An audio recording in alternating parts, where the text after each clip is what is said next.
ఓంకారం విశిష్టత. ఓం అన్నది మంత్రం కాదు, మత సంబంధమైనది అసలే కాదు. వేదాలలో నిక్షిప్తమైన ఓంకార నాదం మానవ ఆరోగ్య రహస్యానికి ఒక సూత్రం.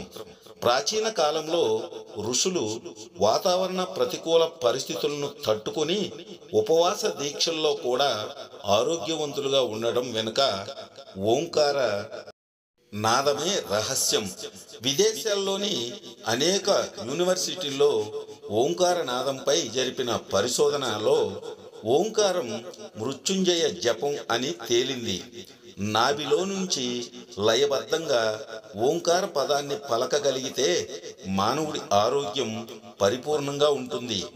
ఓంకారం 15 నిమిషాల పాటు ఉచ్చరించగలిగితే రక్తపోటు తగ్గుతుంది, రక్త ప్రసరణ సక్రమంగా జరిగి గుండె ఆరోగ్యం మెరుగుపడుతుంది, మానసిక అలసట అలజడి తగ్గి ప్రశాంతత కలుగుతుంది, ఊపిరితిత్తుల పనితీరు మెరుగుపడుతుంది, జీర్ణ ప్రక్రియ దారిలో పడుతుంది, కిడ్నీ వ్యవస్థ క్రమబద్ధంగా పనిచేస్తుంది, థైరాయిడ్ పనితీరుని క్రమబద్ధం చేస్తుంది. ఓంకారంలో ఉన్న మహత్యం అదే. దీన్ని మతానికి జత చేయటం వల్ల ఓంకారం మానవాళికి కొంతవరకే ఉపయోగపడుతుంది.